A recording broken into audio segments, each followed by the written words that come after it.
Bismillahirrahmanirrahim. Waalaikumsalam warahmatullahi wabarakatuh. Salam sejahtera untuk kita semua. Puji syukur kehadiran Allah Subhanahu wa taala yang mana pada kesempatan kali ini Allah masih memberikan rahmat kepada kita sehingga pada hari yang berbahagia ini kita bisa melaksanakan perkuliahan dengan baik. Selawat beserta salam kepada Nabi Muhammad SAW. Yang sama-sama kita hormati dosen pengampu pada mata kuliah hari ini, Ibu Dr. Ufia Rahmi, MPD, yang sama-sama kita hormati kelompok penyaji pada hari ini, kelompok, kemudian kepada peserta yang telah bertanah hadir di ini. Sebelumnya, perkenalkan kami dari saya Ardo Septian, kemudian ditambah lagi dengan beberapa teman-teman dari kelompok 3, ada Rahayu Mas Marta, Alfarizi Maulana, Nur Hikmah Gustia, Khairi Sisriwani, Ki Prasetya, dan Saprima Hermanzai. Pada pertemuan kali ini, kami dari kelompok 3 akan memaparkan materi tentang pemikiran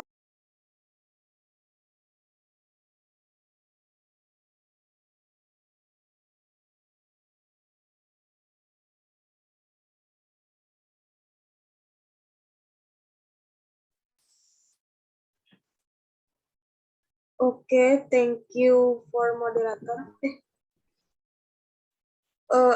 Pengertian aliran pendidikan. Aliran adalah suatu paham atau pendapat yang muncul dari beberapa pelopor yang dalam hal ini adalah tokoh-tokoh pendidikan. Aliran-aliran pendidikan adalah pemikiran-pemikiran yang membawa pembaruan dalam dunia pendidikan. Pemikiran tersebut berlangsung seperti suatu diskusi berkepanjangan, yaitu pemikiran-pemikiran terdahulu selalu ditanggapi dengan pro dan kontra oleh pemikir berikutnya, sehingga timbul pemikiran yang baru, dan demikian seterusnya. Agar diskusi berkepanjangan itu dapat dipahami, perlu aspek dari aliran-aliran yang harus dipahami tersebut. Oleh karena itu, setiap calon tenaga pendidik harus memahami berbagai jenis aliran-aliran pendidikan tersebut. B. Pemikiran baru tentang pendidikan. A. Pengajaran alam sekitar.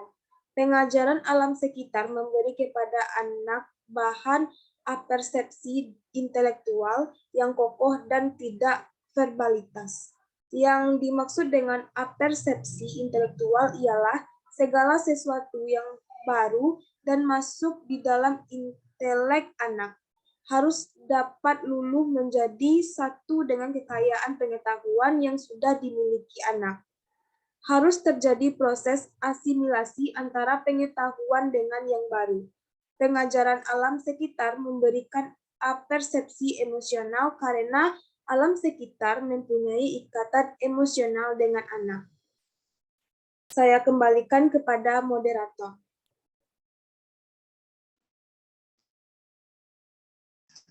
Terima kasih kepada Saudari Rahayuni Mas Marta. Untuk materi selanjutnya akan dipaparkan oleh Saudari Sisri Wahyuni. Kepada Saudari Sisri dipersilahkan.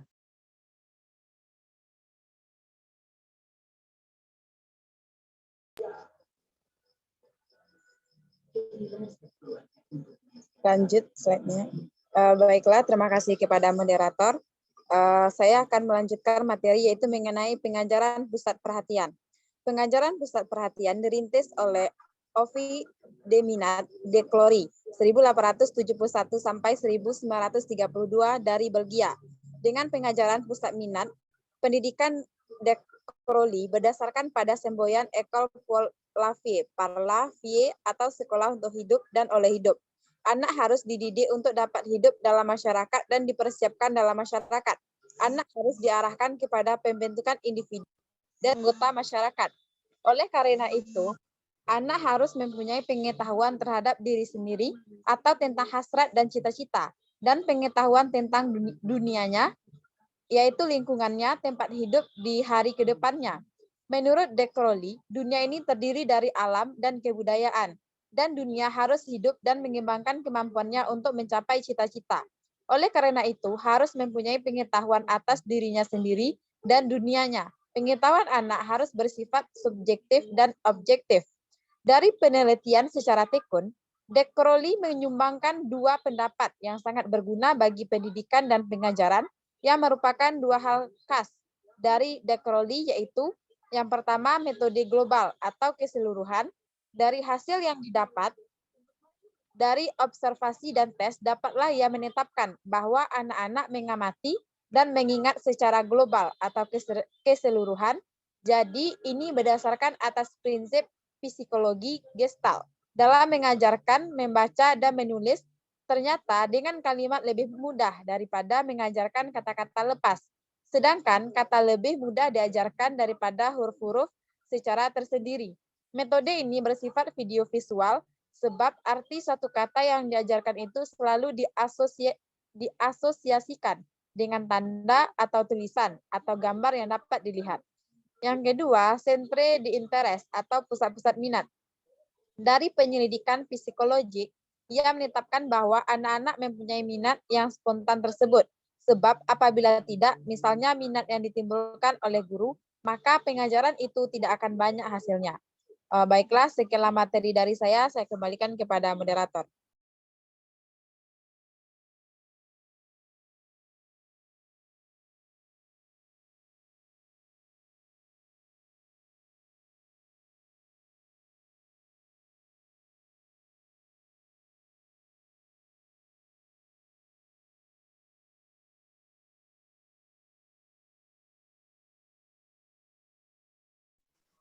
Moderator, lanjut.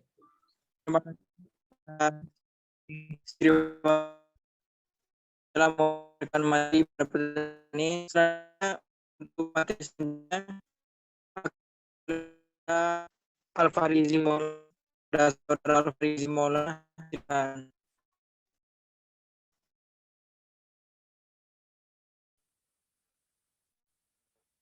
Terima kasih kepada moderator. Baiklah, saya akan membacakan materi saya. Lanjut. C. Sekolah kerja. Gerakan sekolah kerja dapat dipandang sebagai titik kulminasi dari pandangan-pandangan yang mementingkan pendidikan keterampilan dalam pendidikan. A. Comenius menekankan agar pendidikan mengembangkan pikiran, ingatan, bahasa dan tangan, atau keterampilan kerja tangan.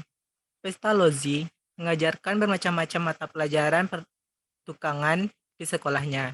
Namun yang sering dipandang sebagai bapak sekolah kerja adalah Gikerechen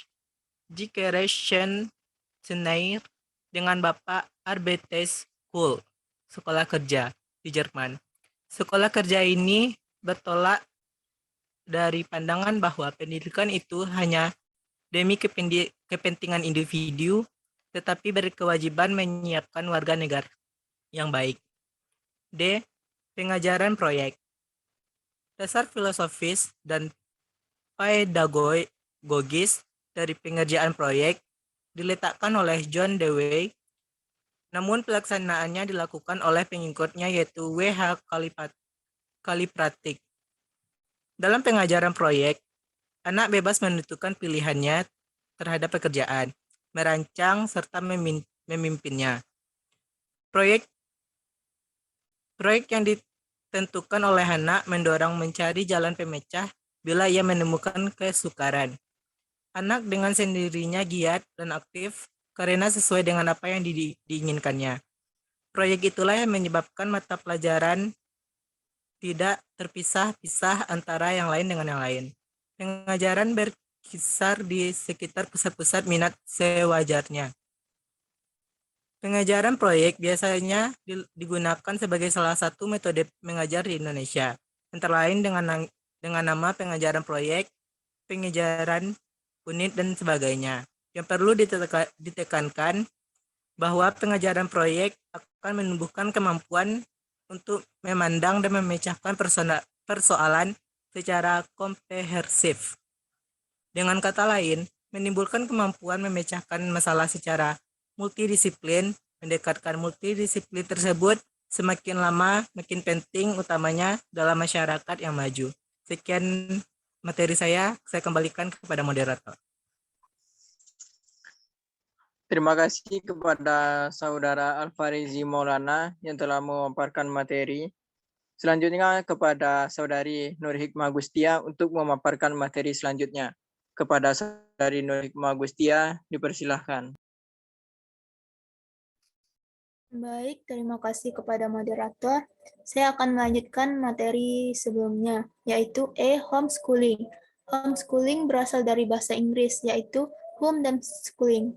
Home berarti rumah, schooling berarti bersekolah. Jadi homeschooling berarti bersekolah di rumah. Maksudnya yaitu kegiatan yang biasanya dilakukan di sekolah dilakukan di rumah. Homeschooling juga sama dengan home education, yaitu pendidikan yang dilakukan secara mandiri oleh keluarga, di mana materi-materinya dipilih dan disesuaikan dengan kebutuhan anak. Munculnya kesan kian, terpuruknya mutu dan citra pendidikan Indonesia seringkali membuat orang tua semakin enggan atau sedikit merasa risih untuk menyekolahkan anak-anak mereka ke sekolah formal.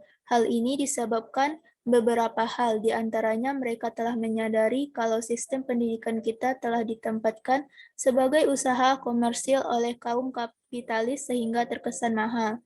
Bermula dari paradigma berpikir masyarakat yang mulai cenderung kritis. Itulah salah satu faktor yang menyebabkan mereka terbangun landasan berpikirnya untuk melakukan terobohan mencari pendidikan alternatif. Niatan awal terbentuknya pendidikan alternatif oleh masyarakat ini tidak lain adalah sebagai bentuk usaha mereka mencari bentuk pendidikan yang murah dan lebih baik. Salah satu pendidikan alternatif itu adalah homeschooling. Sekian dari saya serahkan kembali kepada moderator. Terima kasih kepada Saudari Nur Hikmah Gustia telah memateri. Selanjutnya kepada Saudara Prima untuk melanjutkan pemaparan materi. Kepada Saudara Prima, dipersilahkan. Baik, terima kasih kepada moderator. Saya akan melanjutkan materi tentang sekolah alam. Sekolah alam merupakan sekolah yang dibangun untuk upaya pengembangan pendidikan yang dilakukan di alam terbuka, agar mengetahui pembelajaran dari semua makhluk hidup di alam ini secara langsung. Berbeda dengan sekolah pada umumnya yang menggunakan sistem ruangan berupa kelas. Para siswa di sekolah alam dibebaskan waktunya untuk lebih banyak berinteraksi di alam terbuka sehingga terbentuk pembelajaran langsung pada materi dan pembelajaran yang bersifat pengalaman. Konsep yang digunakan dalam sekolah alam adalah meliputi penggunaan alam sebagai tempat untuk belajar, penggunaan alam sebagai media dan bahan untuk pengajaran, serta alam yang digunakan untuk objek pembelajaran. Sekolah ini mampu mengatasi kebosanan yang terjadi pada siswa jika melakukan pembelajaran di dalam ruangan saja. Efeknya adalah dengan adanya sekolah alam tersebut bisa mewujudkan sebuah cita-cita pada setiap orang yang peduli akan perubahan yang terjadi dalam dunia pendidikan, khususnya di Indonesia. Dengan konsep alam, maka pihak yang menyediakan sekolah tersebut tidak secara permanen menyediakan ruangan atau bangunan khusus seperti sekolah pada umumnya. Dengan begitu, siswa dapat merasakan kesegaran dan keindahan alam meski dalam proses pembelajaran. Pembelajarannya pun membebaskan siswanya untuk mengeksplorasi apa yang ada di sekitar mereka tanpa aturan yang mengekang keinginan tahuannya. Dengan pemahaman sekaligus pengarahan yang baik, siswa akan lebih peduli dan sadar akan lingkungannya. Sekolah alam adalah sebuah sekolah di Indonesia yang baik, siswa akan peduli dan sadar akan lingkungannya. Sekolah alam adalah sebuah sekolah di Indonesia yang beberapa kota memiliki sekolah alam dengan nama sendiri. Salah satu yang terkenal adalah Sekolah Alam Indonesia dari Jakarta. Biasanya tingkat sekolah jenis ini adalah SD. Namun dalam perkembangannya telah melebar ke beberapa jenjang, mulai dari tingkat KB atau disebut juga kelompok bermain hingga tingkat menengah.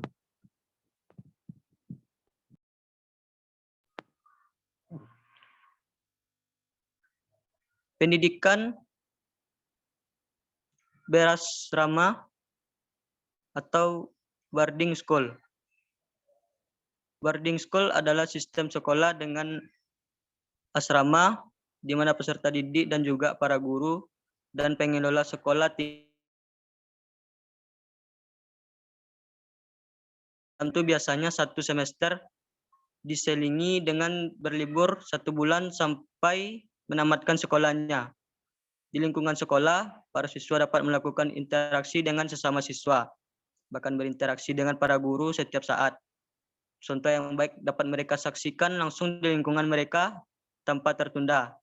Dengan demikian, pendidikan kognisi, afektif, dan psikomotor siswa dapat terlatih lebih baik dan optimal.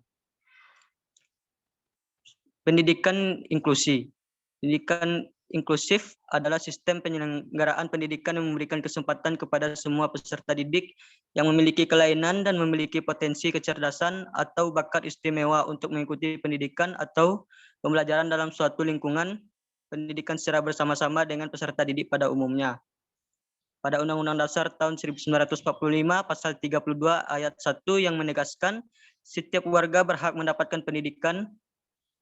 Undang-Undang Dasar 1945 pasal 32 ayat 2 yang menegaskan setiap warga anak wajib mengikuti pendidikan dasar dan pemerintah wajib membiayainya. Undang-Undang Nomor 20 Tahun 2003 tentang Sistem Pendidikan Nasional. Pasal 5 ayat 1 yang menegaskan setiap warga negara mempunyai hak yang sama untuk memperoleh pendidikan yang bermutu. Undang-undang inilah yang menjadi bukti kuat hadirnya pendidikan inklusif di tengah masyarakat. Pada pendidikan dasar, kehadiran pendidikan inklusif perlu mendapatkan perhatian lebih.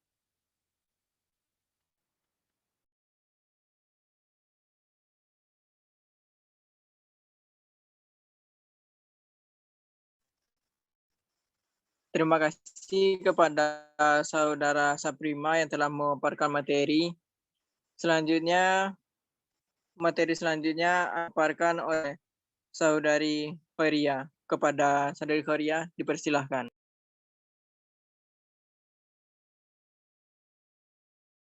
Terima kasih moderator. Slide selanjutnya yaitu kesimpulan. Lanjut yuk.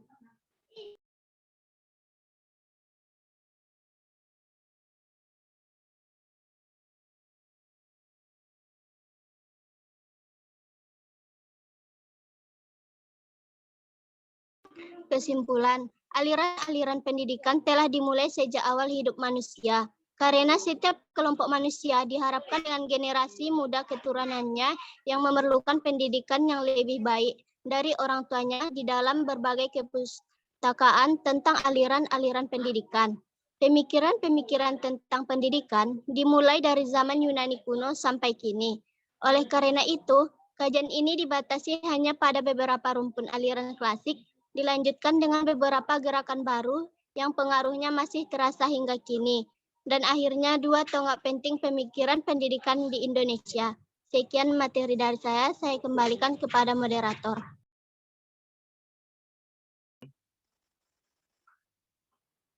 Terima kasih kepada kawan-kawan yang sudah memaparkan materi perkuliahan hari. Juga ucapan terima kasih kepada kawan-kawan yang telah mengikuti dengan baik. Jadi dari apa yang telah kami sampaikan tadi, dapat kita ambil kesimpulan bahwasannya aliran pendidikan di Indonesia itu merupakan aliran pendidikan yang sudah dijalankan. Namun dengan berjalan waktu, aliran pendidikan mengalami perubahan